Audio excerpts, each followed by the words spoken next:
श्रीमन्नारायण नारायण हरि हरि, श्रीमन्नारायण नारायण हरि हरि। हे तेरी लीला सबसे न्यारी न्यारी, श्रीमन्नारायण नारायण हरि हरि, श्रीमन्नारायण नारायण हरि हरि।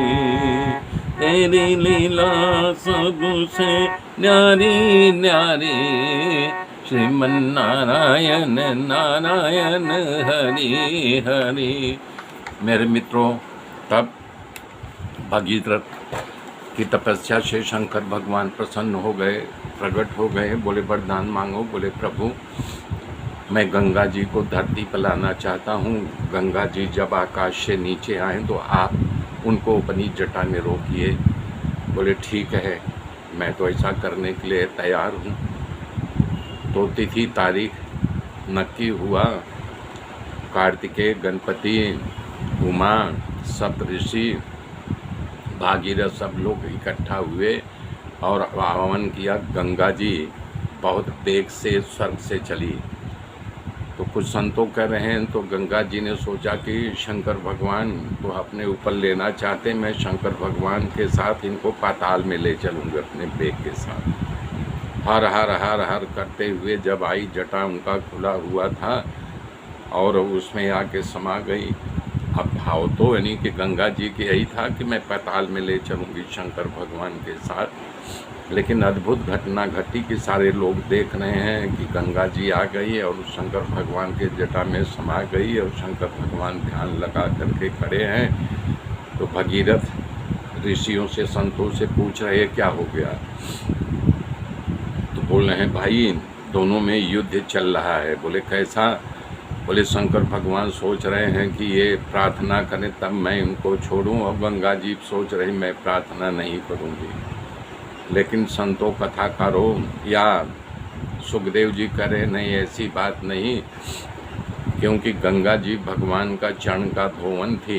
तो जैसे भगवान के मस्तक पर आई जटा में तो उनकी समाधि लग गई। भगवान पावन कर दिए। कहा आज भगवान के चरण धोवन मैं अपने मस्तक पर धारण कर लिया हूँ।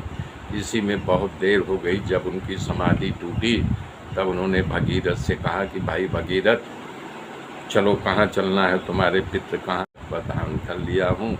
इसी में बहुत देर हो गई। जब उनकी समाधि टूटी तब उन्होंने भगीरथ से कहा कि भाई भगीरथ, चलो कहाँ चलना है, तुम्हारे पितृ कहाँ पे हैं, तुम आगे आगे चलो। आगे आगे भगीरथ चल रहे हैं, पीछे पीछे भागीरथी चल रही हैं।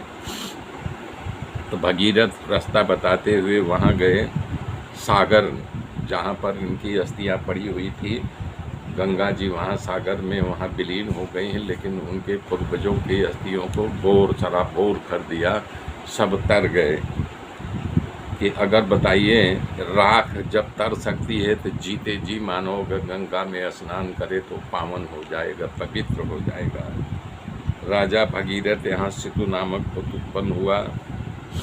सुत महाराज के यहाँ नाम हुआ। नाम के राजा के यहाँ सिंधुदीप, उनके यहाँ आयुतायु, उनके यहाँ सूतपर्ण, के यहाँ सर्वकाम, और इनके यहाँ सुदास, सुदास के यहाँ सौवास हुआ, सौवास के यहाँ दमयंती। फिर वशिष्ठ महाराज की कृपा से अस्मक नामक पुत्र हुआ। उसका दूसरा नाम नारी कवच था।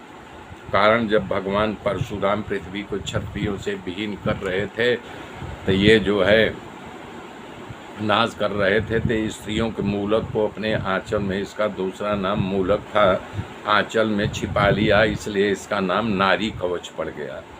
इस नारी कवच के यहाँ दशरथ नामक पुत्र हुआ। इसके यहाँ एडाबिड, ये दशरथ नहीं, पहले दूसरे दशरथ। एडाबिड के यहाँ विश्व के महाराज के यहाँ खटवांग, ये बहुत नाम वाले खटवांग थे जो कि 2 घड़ी में अपने आप को मुक्त कर लिया था। ब्राह्मणों से भगवान का इन्होंने शरण लिया था। खटवांग के यहाँ दीर्घबाहु नामक पुत्र हुआ। दीर्घबाहु के यहाँ रघु हुए। इन्हीं रघु पृथुस्वा से महाराजा की उत्पत्ति हुई और महाराज दशरथ की इन्हीं से पैदाइश हुई थी रघु के यहाँ। मेरे मित्रों मेरे साथ जुड़े रहिए, आगे की गाथा कल जोड़ूंगा, इसी में श्री राम की कथा आएगी। जय श्री राम, जय श्री राम।